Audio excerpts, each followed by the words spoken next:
빌립보서 2장 12절부터 18절 말씀을 가지고 소원을 주십니다는 제목을 하는 말씀 증거하겠습니다. 소원을 주십니다. 요즘 로또 복권이 있는데 여러분이 복권을 맞았다고 생각해 보십시오. 그래서 3억이 생겼다. 그러면 3억을 가지고 무엇을 하겠습니까? 한국 사람들은 집이 첫째니까 집을 사겠죠. 그리고 취미생활도 하고 생각나는 거 쓰겠죠. 재투자하는 사람도 있고, 로또 복권 맞은 사람이 이렇게 TV에서 이렇게 막 취재하는 걸 봤는데 재투자하고 사업에 탐험한 돼요. 그래서 돈을 어디다 쓸 것이냐, 갑자기 3억이 생긴다면 내가 돈을 어디다 쓸 것이냐에 따라서 그 사람을 평가할 수 있는 거죠. 알아볼 수 있는 거죠. 이것으로 내 욕구를 알 수 있습니다. 어디다 쓰는가. 우리는 그리스도인이기 때문에 구제사업 하겠죠. 하나님 앞에 돈도 드리고 헌금하겠죠. 선교 헌금도 좀 하겠죠. 있는 사람들은. 안 그럴 수도 있어요. 돈이 생기면. 근데 우리가 이거 돈이 어느 정도 로또 복권에 맞았다. 그럼 어디다 쓸 것이냐를 가지고 내 자신의 신앙을 점검해 볼 수 있어요. 나는 어디다 쓸 겁니까?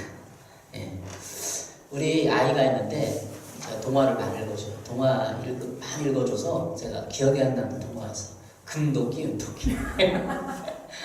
나무꾼이 나무를 하다가 도끼를 연못에 빠뜨렸어요. 그래서 허연 도사가 나타나가지고 동화로 우리 진리를 알 수 있으니까 나타나가지고 이 도끼가 내 도끼냐?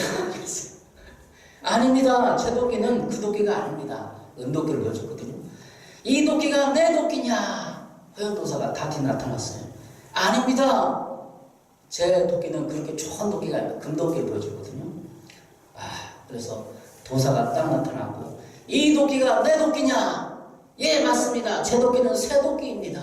해갖고 나무꾼이 이 도사가 너무 정직하다 해가지고 새 도끼만 준 게 아니라 금도끼하고 은도끼도 줬다는 거예요. 동화를 읽으면서. 이 금도끼, 은도끼를 생각해 보겠습니다.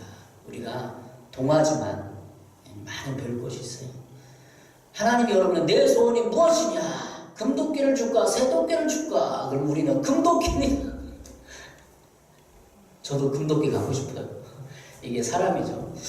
그러나 우리 이 금도끼 은도끼에서 하나님은 정직을 본 거예요. 이 사람이 정직한가? 정직을 왜 할 수 있냐면 하나님을 기준으로 삼으면 정직할 수 있어요. 근데 하나님을 기준으로 삼지 않으면 금도끼가 내 겁니다. 그러면서 금도끼가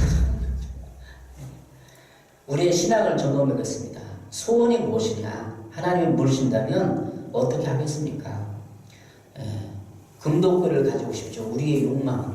그러나 하나님 우리를 사랑할 때 이 땅에서 정직하고 하나님의 살아계심을 인정하고 살아가길 바라십니다. 하나님 우리에게 금도끼를 주기 원해요. 새도끼뿐만 아니라 신앙생활 하면서 성경을 다 찾아보면 하나님 우리에게 복을 주시고 복을 주기를 원하는 거예요. 금도끼까지 주기를 원하는 거예요. 근데 왜 우리는 새도끼만 없습니까? 내 환경이 이렇습니까? 탓하고 살아오죠. 시편 37편 4절에 말하고 있습니다. 또 여호와를 기뻐하라. 그가 내 마음의 소원을 내게 이루어 주시리로다. 우리는 금도끼를 갖고 싶어요. 우리 마음의 소원은 집도 있고 좀 잘 되고 싶고 그래서 함께 영광 돌리고 싶어요. 그러면 내가 가지고 있는 이 새도끼라는 환경을 좀 내려놓고 정직하고 감사하면 하나님 우리에게 하나님을 기뻐하고 또 여호와를 기뻐하라고 해요. 지금 있는 환경을 좀 인정하고 기뻐하고 받아들여라 이런 뜻이에요. 하나님이 주신 환경을. 이 환경은 누가 줬어요? 하나님 주신 환경이에요. 하나님을 기뻐하고 인정하고 그냥 수용하고 그러면 그래서 기쁘게 살아가면 하나님 우리의 마음의 소원을 이루어 주십니다. 우리의 실제 삶에서는 신앙생활이 즐겁지가 않다는 것입니다. 문제가 그런 거예요. 신앙생활 해도 좀 몸이 건조하고 기쁘지도 않고 늘 환경에 좀 찌들어 살고 이런 게 문제 아니에요. 모든 사람이 다 마찬가지일 거예요. 그리스도인. 그러면 체험과 하나님의 음성 그리고 기도 응답과 축복, 은사 경험 이런 걸 좀 원하는 거 아니에요? 좀 은사도 경험하고 싶고 기도 응답도 받아보고 축복도 받고 싶고 하나님의 음성이 진짜 실제로 들어보고 싶다. 그런 거 아니에요? 그러면 현장의 삶에서 주님과 교감을 하고 있느냐? 그렇다는 거죠. 하나님은 우리의 소원을 들어주시기 원하는데 현장의 삶에서 주님과 교감이 있어야 합니다. 함께 느끼고 교감, 함께 느끼고 함께 생각하고 함께 연합되어 있는 그런 삶을 말하는 거죠. 우리 안에서는 소원이 여러 가지가 있는데 소원을 분별해야 됩니다. 이거 마귀가 주는 소원도 있어요. 야, 사람 죽여라. 마귀가 주는 소원 아니에요? 야, 저 사람 왕따시켜라. 그 마귀가 주는 소원이에요. 하나님이 주시는 소원은 어떤 특징이 있습니까? 오늘 본문을 통해서 여러분과 같이 하나님 주는 소원은 어떤 특징이 있고 하나님은 왜 소원을 주시는가, 그리고 이 소원을 통해서 어떻게 우리를 이끌으시고 인도하시는가를 살펴보도록 하겠습니다. 내 안에 소원을 살피려 할 때 우리의 욕구와 욕망을 먼저 이해하고 살펴봐야 합니다. 소원이랑 뭐 욕구나 욕망은 비슷한 것 같아요. 근데 분명히 다르죠. 그냥 소원은 내가 바라는 거죠. 욕망은 무엇을 가지거나 하고자 하는 간절하게 바람입니다. 육체의 갈망이죠. 어떻게 보면 욕망은 육체의 욕망, 먹고 싶고 또 자고 싶고 뭐 쾌락을 즐기고 싶고 이 욕망이고, 욕구는 무엇을 얻고자 하거나 무슨 일을 하고자 하는 바람이에요. 다시 말하면 욕구는 영혼의 마음의 갈증이라고 할 수 있어요. 마음에서 그냥 일어나는 영혼의 욕구라고 할 수 있어요. 예. 그러면 우리의 욕망과 욕구를 내가 내 안에서 잘 살펴보고 내 안에 이런 욕망이 있구나, 내 안에 이런 욕구가 있구나, 이렇게 생각을 해야 돼. 분별을 해야 돼. 그리고 하나님의 주는 소원을 내 안에 있어요. 그러면 분별해야 돼. 내가 내 욕구인가, 내 욕심인가. 왜 소원을 주십니까? 하나님은 첫 번째로 구원의 영향력을 나타내기를 바라기 때문입니다. 구원의 영향력, 구원의 효력. 하나님 우리에게 소원을 주십니다. 이렇게 제목을 잡았는데 어떻게 주냐? 오늘 13절입니다. 너희 안에 행하시는 하나님이시니 자기의 기쁘실 줄 알아 너희에게 소원을 두고 행하게 하신다. 우리에게 소원을 준다는 거예요. 13절에. 그러면 이 왜 소원을 주는가? 12절에 구원의 효력을 나타나기 위해서 그렇다는 거예요. 12절에 너희 구원을 이루라 이렇게 하고 있습니다. 그러므로 나의 사랑하는 자들아, 너희가 나의 뿐 아니라 더욱 지금 나 없을 때도 항상 복종과 두렵고 떨림으로 너희 구원을 이루라. 우리는 구원 받았어요. 예수 믿으면 믿음으로 죄 사함 받고 구원 받았습니다. 근데 성경에서 12절에서는 너희 구원을 이루라 이렇게 말하고 있는 거예요. 왜 이렇게 말하는 거죠? 구원 받았는데 왜 구원을 이루어요? 그냥 이미 구원을 받았는데. 여기서 너희 구원을 이루라 이 뜻은 구원의 효력, 영향력을 발휘해라는 뜻이에요. 좋은 결과를 내라 라는 뜻이에요. 효력이라는 뜻은 좋은 결과를 내라 라는 뜻입니다. 구원에 있어서 하나님의 은혜가 100%입니다. 예수님이 십자가를 지시고 우리 죄를 위해서 죽으셨습니다. 그러면 나는 하나님 구원을 받는데 천국 가는 데 대해서 예수 십자가를 졌기 때문에 나는 아무것도 할 필요가 없느냐? 아니, 나의 말씀에 대한 순종과 반응을 100% 해야 돼. 이걸 신학적인 용어로 신인이 협동성이라고 하는데, 하나님과 내가 그 구원에 반응해서 그 순종함으로 말미암아 하나님의 말씀에 순종을 말미암아 거기에 100% 반응해야 구원을 이루어 가는 것입니다. 네. 우리는 내가 구원받는 천국 가는 데 있어서 공로적 구원을 말하는 것이 아니에요. 내가 어떤 뭐 행위를 해서 선을 행하고 뭐 해서 구원 얻는 게 아니에요. 그건 공로적 구원이죠. 그러나 하나님께 순종함으로써 구원이 좋은 결과를 나타내도록 하게 하려는 거예요. 그러니까 구원 받았는데도 좋은 결과, 열매를 맺지 못하고 내 삶이 찌들어 있고, 오늘 말씀한 것처럼 복권이 안 맞았어요. 복권은 대박, 행복이에요. 어떻게 보면 그리스도 안에서 즐거움과 평안과 행복이라고 볼 수 있어요. 로또 복권을 맞아야죠. 주 안에서 영적인 로또 복권을 맞아야 되잖아요. 그런데 우리의 삶이 찌들고 이렇게 하지 못하는 것은 내가 하나님 앞에 순종함으로 좋은 구원의 결과를 이루지 못하는 거라는 거죠. 너희 구원을 이루라 이렇게 말했는데 이루지 못하고 있다는 거죠. 또한 그리스도의 장성한 분량에 이르기까지 영적 성숙을 이루라는 것입니다. 너희 구원을 이루라는 것은 성숙하라는 뜻이, 어린아이 신앙으로 있지 말고 장성한 좀 성인의 입장에서 하나님을 생각하고 신앙생활을 하고 인간과 사람을, 자연과 우주를 생각해 보라는 거예요. 그러니까 내 입장에서만, 그냥 내 입장은 뭐예요? 그냥 내가 잘 되고 내 아들이 잘 되고 좀 집도 살고 이거밖에 없어요. 그러니까 하나님의 관점은 우주까지, 북한까지, 전 우주, 지구 만국까지 하나님의 세계가 펼쳐져 있는데 거기까지 이르지 못, 생각을 못 하는 거예요. 그러니까 성숙이라는 건 하나님 것을 생각하는 능력이에요. 북한도 있고 러시아도 있고 저기 제주도 사람도 있고 중국 사람도 있어요. 그 사람은 복음을 듣지 못하고 내 가족, 내 욕심, 내 복권, 내 이기심, 내 행복만 머물고 있으면 성숙하지 못한다는 거예요. 우리는 이곳에 살지만 늘 내 가정, 내 교회 여기만 물타리함이 있는 것이 아니라 하나님의 넓은 범위를 바라보면서 하나님이 창조한 세계를 바라보면서 기억하고 생각하고 하는 데 교감할 수 있는 능력. 예? 하나님은 어떤 고민이 있는지 아세요, 여러분? 죽어가는 영혼을 위해서 북한의 영혼과 고민하고 있어요, 하나님은. 근데 내가 맨날 내 가족, 내 교회 이것만 생각했으면 하나님은 교감이 안 되는 거예요. 차원이 틀린 거예요. 우리는 어린인데 하나님은 저 북한 민족, 저 세계, 온 우주의 자연과 이 피폐된 이 지구상의 모든 것까지 관심이 있어서 고민하고 있는데 우리는 여기만 고민하고 있는 거예요. 그러니까 교감이 안 되는 거예요, 하나님이랑. 얘기가 안 되는 거예요. 잽이 안 되는 거예요. 그랬을 때 하나님은 우리에게 구원의 영향력을 나타내기 위해서 구원을 이루라고 말씀하는 것입니다. 소원은 소원인데 그 소원이 어떤 것입니까? 내 소원입니까? 하나님의 소원입니까? 내 소원은 거기만 부르는 거예요. 그러니까 우리가 교회를 10년, 20년 다니면 늘 우리가 고민하는 것은 내 가족, 지은이, 예수잖아요. 그런데 하나님은 그걸 뛰어넘어 다른 아이들, 북한 아이들까지 관심 가지고 눈물 흘리고 교감하고 하는 그게 하나님의 소원 아니에요. 지금 소원 얘기하는 거예요. 소원. 내 소원은 이거밖에 없어요. 요한복음 7장 37절에서 39절입니다. 명절 끝날 큰 날에 예수께서 서서 이르시되 누구든지 목마르거든 내게로 와서 마시라. 나를 믿는 자는 성경에 이룬 것 같이 그 배에서 생수와 강이 흘러나리라. 예. 누구든지 목마르거든 내게로 와서 마시라. 이게 뭐예요? 욕구, 욕망. 욕망이 안 채워지는 거예요. 욕구가 안 채워지니까 목이 마르고 인간에게 여러 가지 욕구가 있죠. 안전의 욕구 뭐 있는데 그게 안 채워지는 거예요, 도대체. 그러니까 목마르고 그러니까 주님 와서 세우고 어떻게 채우는 거죠? 요한복음 7장 39절 이는 그를 믿는 자들이 받을 성령을 가리켜 말씀하신 것이라. 성령이 있으면 내 안에 생수가 흘러서 그 욕구와 욕망을 초월하는 하나님의 생수가 부어지는 것입니다. 성령님은 우리의 영혼의 욕구를 채워줄 유일하신 분이십니다. 성령님은 욕구를 채워주고 그 채워줘서 끝나는 것이 아니라 우리의 욕구와 욕망을 뛰어넘어서 우리의 소원을 불타듯 일으켜주셔요.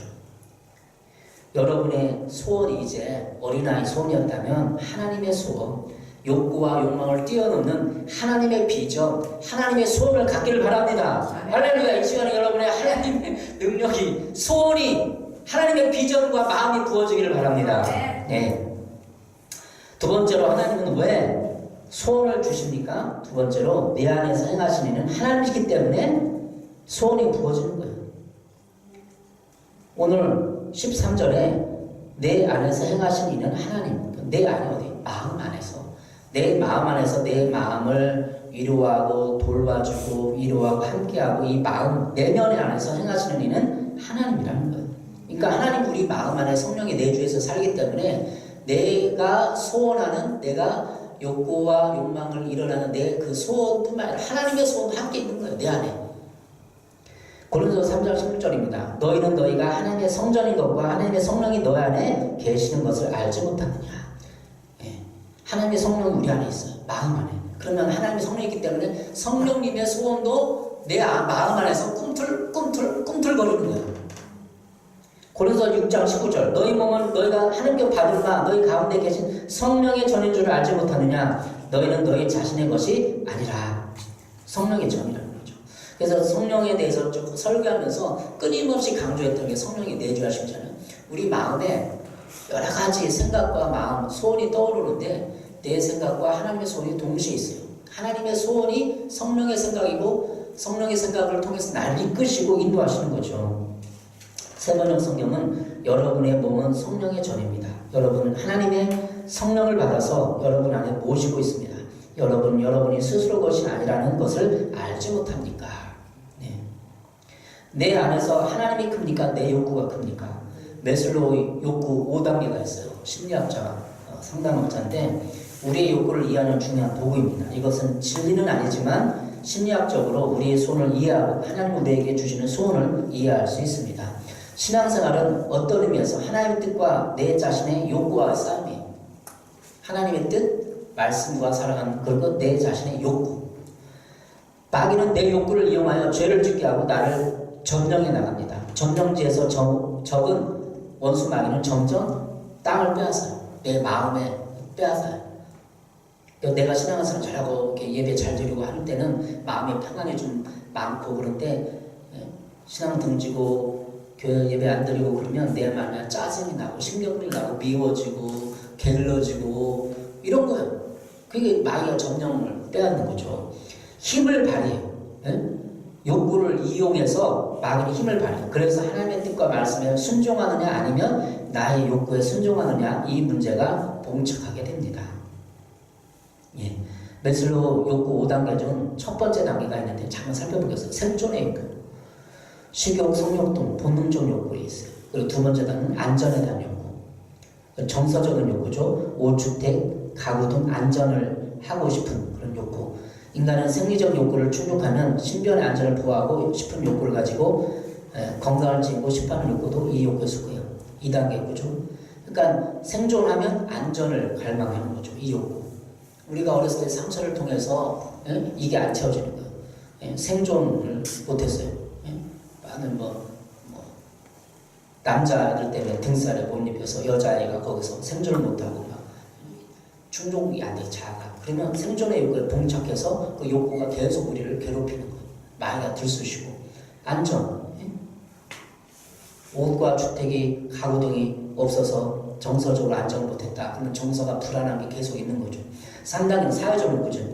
소속과 애정의 욕구가 있습니다. 소속과 애정을 못 본 사람은 단체 모임, 사교 모임에 타인과 관계 형성에 불편을 추정하게 되는 거죠. 그 존경의 욕구가 있습니다. 4단계. 4단계 타인으로부터 존경받고 싶은 욕구가 있습니다. 타인에게 인정받고자 하는 욕구가 있습니다. 그래서 교회에서 막 30년, 50년 믿고 권사님 되고 장로님 되면 이 존경의 욕구가 어렸을 때부터 상처가 치유되지 않으면 교회 와서 인정받으려고 봉사로 목사님 인정받으라고 목사가 다른 목사가 누가 교회 종직 인정을 안 주면 틱토라서 삐지는 그 사람 삐지려고 하겠어. 권사님들 20년 30년 예수 믿었는데 근데 그 욕구가 안 채워졌기 때문에 어려서 상처를 통해서 그 욕구가 만족이 안 되는 거예요. 그래서 누가 계속 인정해야 되고 막 떠받들여야 되고 막 그러는 거죠.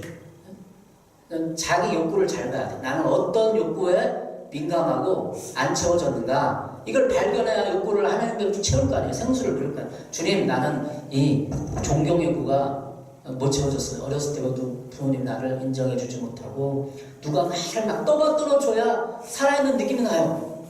그럼 문제가 있는 거예요. 교회에서 막 섬기라고 그랬는데 예수님이 섬겨라 그랬잖아요. 근데 안 섬기고 막 교회에서 떠받들어줘. 나는 헌금 많이 해. 이렇게 했어. 나 그러면 안 알아주면 화가 나. 너무 쉽게 단순하게 설명하죠. 그렇잖아요. 내가 진짜 욕구를 못 채웠다는 거예요. 그럼 마찬가지 자아 실현의 욕구. 자신의 삶에 대한 자아를 실현하고 싶어하는 욕구입니다. 자기만의 만족. 긍정적으로 인간은 자기 자신의 꿈을 이루고 인생에 있어서 성공하는 욕구를 가지고 있습니다. 이 욕구를 하나님은 오늘 무시하는 게 아니에요. 이 욕구를 인정을 해요. 우리 욕망과 욕구를. 그러나 이 욕구를 초월해서 하나님의 뜻대로 살아가길 원하는 거예요. 손을 줘서 맨날 자아 실현을 욕구, 존경 욕구 메워가지고 하나님 뜻대로 살아가지 않으면 하나님 마음에 이 소원대로 막 움직이는데 안 되는 거죠.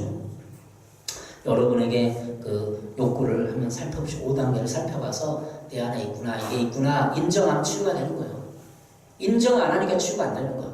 하나님 내가 이런 욕구가 있습니다. 누가 나를 안 알아줬을 때 열받습니다. 그럼 거기서 치유는 끝나는 거예요. 하나님 고백하면 성령이 터치해서 치유하는 것입니다. 우리 그래서 내면을 잘 들여다봐요. 내 욕망과 욕구가 뭔가 그랬을 때 거기서 잘 들여봐서 이해를 했으면 하나님의 소원이 부어지기 시작합니다.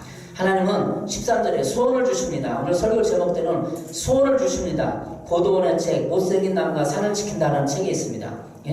산중에 있는 나무들 가운데 가장 곱고 잘생긴 나무가 가장 먼저 잘려져 가는 거죠.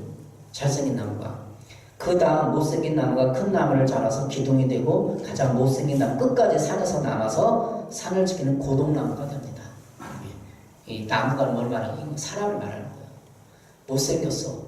그래서 사람들이 안 팔려. 스펙이 없어. 못났어. 배운 게 없어, 가진 게 없어. 그러면 사람들이 안 찾아요. 도대체 그 나무를. 사회에서도 그런 사람 찾겠어요?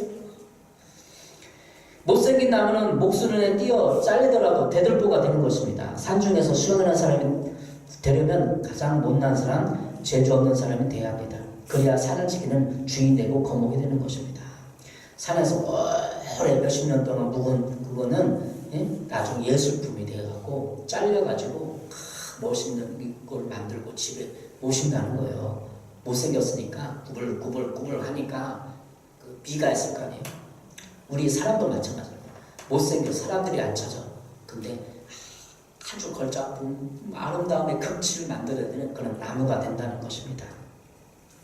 신앙생활의 성공을 위한 열쇠는 못생긴 나무가 자리를 지킨다는 말에 들어있습니다. 나무 중에 자기가 심긴 자리가 싫다고 옮겨다니는 나무는 없습니다. 나무는 그것을 싫어도 자리를 지킵니다. 그래서 자연이 아름답고 조화로운 것입니다. 경북 울진 금송아지 군락지에 가면 530년 동안 자리를 지킨 못생긴 나무가 있습니다. 못생긴 건 진짜 환경이라는 거, 마음이라는 거 얘기 말씀드렸지 않습니까? 곱게 자란 나무들은 일찍이 산을 떠났지만 휘었고 두 갈래로 갈라진 이 소나무는 지금도 숲을 지키며 잘 살고 있습니다. 이제 못생긴 나무가 아름다운 나무로 보입니다. 하나님 우리를 사랑하시되 우리의 소원대로 살아가도록 놔주지 않습니다. 우리의 소원은 그냥 행복하고 아파트 한 채 있고 좀 평범하게 떵떵거리면서 잘 사는 거 아니에요. 근데 그 소원을 놔두지 않아요. 하나님은 우리의 소원은 육체의 욕망과 육신의 소욕을 갈구하는 것임을 알고 있습니다. 그래서 못생긴 나무처럼 환경이 좋지 않고 비바람이 견디는 나무처럼 우리를 꺾어버리고 우리의 소원을 내려놓게 만드는 것입니다. 하나님은 우리를 사랑하셔서 가장 적절하고 꼭 필요한 곳으로 우리를 인도하십니다. 때론 내가 거기를 싫어할 수도 있지만 나를 이끄신 하나님의 뜻은 분명합니다. 저의 인생의 나날도 결코 제가 원하는 것으로 환경으로 인도하지 않았습니다. 저도 이렇게 살고 싶겠어요? 아니죠. 그러나 하나님은 인도하셨어요. 지나고 나보면 깨달죠. 그런데 지나고 나면 그 원치 않았던 환경도 하나님은 저를 낮추시고 하나님은 의지하도록 하시며 성령님의 사역에 민감하도록 인도하셨습니다. 그러니까 사람을 낮춰야만 억울함을 당해야만 하나님을 붙들게 의지하게 됐고 자기 자신을 내려놓게 돼 있어요. 그래서 성령님의 사역에 민감하도록 만든 거예요. 제가 성령 해서 그냥 게 아니라 성령에 민감한, 다른 사람보다 일반 목사님들보다 더 한번 성령의 책을 보고 성령을 생각하고 성령 사역하려고 하니까 그 인도하신 거죠. 낮추셔야 되는 거죠. 성령에 민감하려면. 빌립보서 2장 14절 너희 안에서 행하신 이는 하나님이시니 너희 안에서 행한다는 것은 방법을 말해요. 우리 안에서 행하고 자기의 기쁘신 뜻을 위하여 목적을 말해요. 우리의 목적이 아니에요. 우리의 소원이 아니에요. 하나님의 소원, 하나님의 목적을 위해서 이 땅에 보내신 거고 가정에 보낸 거예요. 우리는 부르심만 생각하는데 보내심이 있어요. 부르심이죠. 보내심. 이 가정에 보내신 이유. 이 남편과 만나서 이 가정에 보내신 이유가 있어요. 보내심의 이유를 찾으면 생각을 해보면 치유가 될 수 있어요. 왜 이런 환경에 보냈는가? 바로 자기의 기쁘신 뜻을 위하여 소원을 주신다는 것입니다. 내 욕구와 욕망을 위해서가 아니라 하나님의 소원, 하나님의 뜻을 위해서 소원을 주신다는 것입니다. 우리의 돈과 시간을 내가 마음대로 쓰는 것은 하나님 뜻이 아닙니다. 하나님의 기쁘신 뜻이 무엇인지 분별하고 기도해보고 거기에 맞게 우리의 시간과 돈을 사용해야 합니다. 하나님은 우리 마음에 성령을 보내셔서 우리를 인도하고 이루어 주시며 동시에 우리를 훈련시키시고 욕구와 욕망에 충실하여 거기에 노예로 매여있는 삶을 성숙하게 하려는 목적이 있습니다. 모든 사람이 욕구와 욕망에 매여 있어서 자아 실현, 결국에는 성공하고 싶다는 게 자아 실현을 하고 싶다는 거예요. 내 자아를 넓게 확장해서 모든 사람을 드러내고 뭔가 공헌도 하고 행복하게 살고 싶은 게 자아 실현 아니겠어요? 성숙은 하나님의 마음을 알고 하나님의 비전을 같이 이루어가는 것입니다. 신앙 성숙이 그런 거예요. 나무는 대들보가 되기까지 많은 시련과 아픔이 있습니다. 사계절의 변화 속에 폭풍과 번개, 태풍, 뜨거운 태양, 극심한 가뭄도 견디어야 합니다. 우리도 우리의 소원이 하나님과 일치되기 위해서는 많은 시련과 인내가 필요합니다. 빌립보서 2장 12절에 말씀하셨던 것처럼 지금 더욱 지금 나 없을 때도 항상 복종한 두렵고 떨림으로 너희 구원을 이루라. 두렵고 떨림으로 이루라는 거예요. 예. 우리는 구원을 위해 행위로 아무런 역할을 하지 못했습니다. 그러나 예수님이 이루신 구원을 받아들이고 십자가의 공로로 죄 대가를 지불하고 그 구원을 날마다 성령님의 인도하심에 순종함으로 구원의 효력을 나타낼 수 있습니다. 우리 안에서 우리 마음 안에 행하시는 이는 하나님이시기 때문입니다. 그래서 우리 영이신 성령님은 우리에게 하나님이 주시는 소원을 주시는 것입니다. 하나님 우리에게 그리스도인에게 선한 소원과 그 소원을 행할 수 있는 능력까지 주신다는 것입니다. 올 한 해 뒤돌아보고 여러분 인생에서 진짜 하나님 주시는 평생의 소원은 무엇입니까? 올 한 해 비전은 무엇이고 하나님 주신 소원은 무엇입니까? 그걸 발견해야 돼요. 네. 다윗과 골리앗이 있지 않습니까? 다윗과 골리앗이 사무엘상 17장에 나오는데 처음 만나서 골리앗을 쓰러뜨리죠. 사무엘상 17장 47절입니다. 또 여호와의 권이 칼과 창에 있지 아니함을 우리 이 무리에게 알게 하리라. 전쟁은 여호와께 속한 것인즉 그가 너희를 우리 손에 넘기시리라. 다윗의 소원이 있어요. 딱 골리앗이 나왔어요. 블레셋 군대 골리앗이 2m 50 정도 되는 큰 거인이 나타났어요. 그때 다윗의 마음에 어떤 소리 있었어요? 사무엘상 17장 34절입니다. 다윗이 사울에게 말하되 주의 종이 아버지 양을 지킬 때 사자가 곰이 와서 양떼를 새끼를 물어가면 내가 따라가서 그것을 치고 그 입에서 새끼를 건져내었습니다. 36절 주의 종이 사자와 곰을 쪘습니다. 살아계신 하나님의 군대를 모욕한 이 할례 받지 못한 블레셋 사람들이니까 그가 이 짐승의 하나와 같이 되리이다. 살아계신 하나님 군대를 모욕한 이 할례 받은 이스라엘 사람들을 가만 놔두겠습니까? 짐승 같은 사람들입니다. 화가 납니다. 분노가 난다는 거죠. 이것이 다윗의 소원이에요. 막 블레셋 쳐들어서 이스라엘 하나님의 군대를 모욕하고 하나님을 모욕하는 거. 니네 신이냐? 야, 그 잡신 아니냐? 막 그러니까 다윗의 17살 다윗의 마음에 소원이 뭐예요? 저 사람 안 되겠다. 나도만 썰트려야겠다. 어때요? 이스라엘 군대의 그 사울왕과 백성들, 군인들은 다 벌벌 떨고 있는 거예요. 벌벌 떨고 두려워 싸울 정도가 팔팔팔팔 2m 50이니까 하나님을 모욕한 블레셋 사람들은 분노가 있었다는 거죠. 하나님을 사랑하는 사람은 하나님을 이해하고 하나님의 구원의 기쁨을 맛보고 그 하나님의 사랑에 감동된 사람은 교회가 쓰러지고 교회가 일어나고 분노가 일어나요. 다윗의 마음에 용기가 있었어요. 그는 양들을 물어가는 이리떼와 호랑이를 쓸어 넣힌 경험이 있어요. 하나님을 뜨겁게 사랑한 사람이에요. 다윗은 17살 때부터 어렸을 때부터 들여나가서 목축하게 양을 치는 거죠. 외롭고 그러니까 하프를 키면서 하나님을 찬양하고 외로움을 달래는 거. 너무나 외로웠어요. 다윗이. 저도 외로웠어요.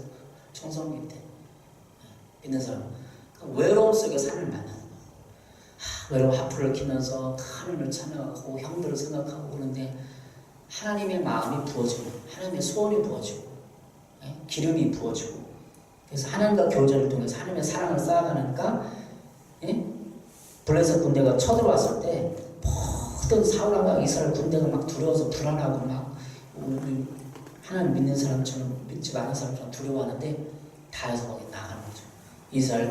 이스라엘의 대표로 나가는 거예요. 이것이 하나님의 소원이에요. 하나님의 모욕받는 그리스도인, 하나님의 교회가 땅에 떨어진 이 시대에 하나님 우리에게 이걸 요구하고 있는 거예요. 너는 뭐 할 것이냐? 사도행전 13장 22절입니다. 폐하시고 다윗을 왕으로 세우시고 증언하시되 내가 이새의 아들 다윗을 만나니 내 마음에 맞는 사람이라. 내 뜻을 다 이루라. 하나님은 다윗이 마음에 맞은 거예요. 하나님의 마음과 뜻이 맞은 거예요.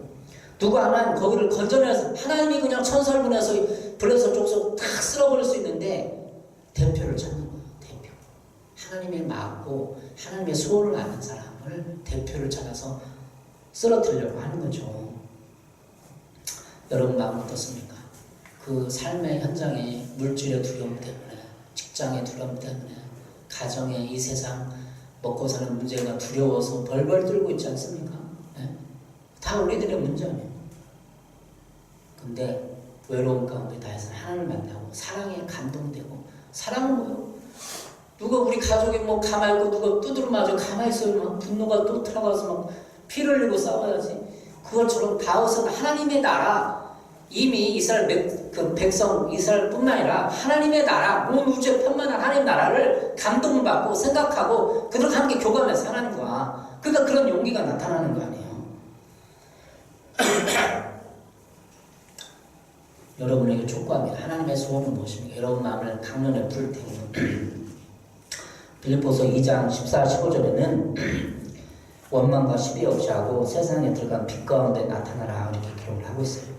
그러나 이건 윤리와 도덕일 수 있어요. 원망하지 말고 시비하지 말고, 그건 우리가 살아가는 삶의 방식을 하나님 윤리적으로 도덕적으로 살아가는 그거 요구할 수 있어요. 그러나 진짜 우리 마음에 하나님을 사랑하고 하나님이 원하는, 하나님 기뻐하시는 걸 좀 하고 싶다, 그런 소원이 여러분에게 없습니까? 바울은 빌립보 교인들의 신앙 성숙을 위해서라면 자신은 순교도 기쁘게 여길 것이라고 선언하고 있습니다. 빌립보서 2장 17절입니다. 만일 너희 믿음의 재물과 섬김이 있다, 내가 나의 전제를 들을지라도 나는 기뻐하고 너희 무리와 함께 기뻐하리라. 세번역 성경은 이렇게 말하고 있습니다. 그리고 여러분의 믿음의 제사와 예배, 나의 피를 붓는 일이 있을지라도, 나의 피를 붓는데요. 예. 피를 붓는다는 건 나를 다 태워서 희생해서 붓는 거 아니에요? 기뻐하고 또 여러분 모두 함께 기뻐하겠습니다. 예. 전제는 재물이 포도주에 붓는 것으로 피 흘리는 죽음을 의미해요. 그래서 나의 전제로 들을지라도 나는 기뻐하고 너희가 함께 있을지라도 하는 것은 나 피 흘리는 죽음을 예견하는, 사도 바울이 곧 죽을 거라고 예견하는 그 내용이기도 해요. 피 흘리는 죽음, 피 흘리는 싸움을 해야 합니다. 피는 싸움에서 나는 희생의 대가를 의미합니다. 여러분은 오늘 하루하루의 삶 속에서 하나님의 나라를 위한 열정은 있습니까? 두렵고 떨림으로 나는 하루를 살아가면서 피 흘리는 내 욕구와 싸움을 치르고 있습니까? 내 욕구와 욕망을 위해 전 재산을 탕진하는 그 탕자처럼, 누가 보면 탕자가 뭔가 성공하고 싶고 뭐 의리하고 싶어 하고 아버지가 준 1억을 가지고 나가갖고 사업에 투자했다가 탕진해 버렸잖아요. 근데 하나님의 마음과 전혀 상관한 삶은 살아가지 않습니까? 탕자처럼 그 재산을 가지고 탕진해 버리는 거죠. 아버지 소원으로. 이제 여러분의 삶 속에 전제를 드리는데, 전제라는 그 제사인데 피를 붓는 거예요. 포도주를 붓는 것처럼. 피 흘리는 싸움을 싸워야 합니다. 내 욕구와 내 소원을 이루는 삶입니까? 아니면 우리의 취미와 건전한, 그래서 적당한 삶을 살아가기 위해서 고분하십니까? 그냥 여기 신집사님도 있지만 그냥 고분 애나 잘 키우고 그냥 가게 하나에서 그냥 이렇게 살죠. 하나님이 그것 때문에 부른 줄 아세요? 죽어가는 영혼이 어디 있는데, 괴로워하고 우울증에 시달리고 자살하는 사람이 어디 있는데 지금 거기에 만족하지 마십시오. 하나님이 지금 뭘 원하시는지를 찾으십시오. 죽어가는 영혼들을 위해 시간과 물질을 쏟고 약한 영혼들을 위해 기도하며 위로하고 찾아가는 일을 쉬지 마십시오. 주님과 관계를 등한시하고 우리의 소원이란 기껏 잘 먹고 잘 살고 잘 사는 것이 한 가지 소원밖에 없습니까? 우리 인생 최대 목적은 죽어가는 영혼을 찾아 전도하며 그들의 영혼이 하나님의 구원을 이룰 수 있도록 돕는 것입니다. 또한 하나님과 관계를 증진시킬 무언가를 하십시오. 무언가를 하세요. 우리 안에 성령님이 내주하신다면 거룩한 소원이 불타오를 것입니다. 자아실현 욕구가 아닌 하나님의 복음을 위한, 하나님 나라를 위한 열정에 뛰어들기 바랍니다. 예레미야 20장 9절입니다. 내가 다시는 여호와를 선포하지 아니하며 그 이름으로 말하지 아니라 하면 나의 마음이 불붙는 것 같아서 골수에 사무치니 답답하여 견딜 수 없나이다. 예레미야 고백입니다. 골수에, 뼈에 사무친다는 거예요. 내가 하나님의 말씀을 선포하지 않으면, 복음 전하지 않으면 내가 죽을 것 같다는 거, 불타는 마음에 불 붙는 것 같다는 거예요. 예레미야 20장 9절에 세 번의 성경입니다. 이제는 주님을 말하지 않겠습니다. 다시는 주의 이름을 말하지 않겠습니다 하면 결심하여 보지만 그때마다 주의 말씀이 나의 심장 속에서 불꽃처럼 타올라 뼛속까지 타들어가니 나는 견디다 못해 그만 항복하고 맙니다. 하나님은 지금 우리에게 뼛속까지 사무치는 복음에 대한 열정과 신앙심을 요구하십니다.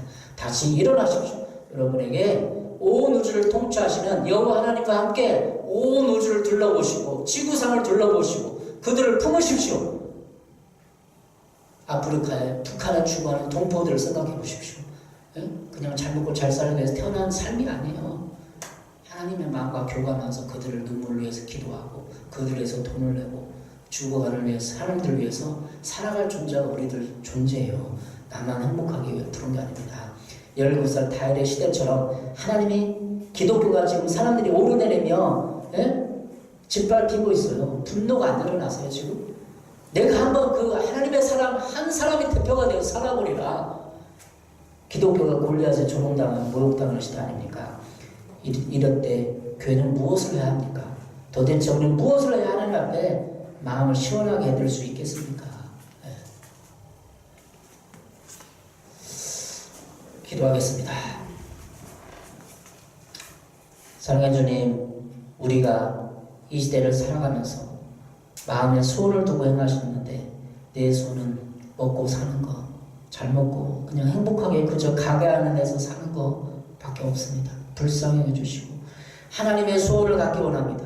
성령님이 우리 안에서 내주하셔서 우리를 자꾸 채찍질하고 저 사람을 봐라, 저 사람을 도와줘라, 기도해줘라, 눈물을 주는데도 눈물을 외면하고 그저 내 새끼 먹는 것만 집중했습니다. 용서해 주시고 온 우주를 통치하시는 하나님을 바라보며 지구상의 전 존재를 품고 살아가는 위대한 하나님의 사람이 될 수 있도록 축복하여 주시옵소서. 예수님의 이름으로 기도했습니다. 아멘.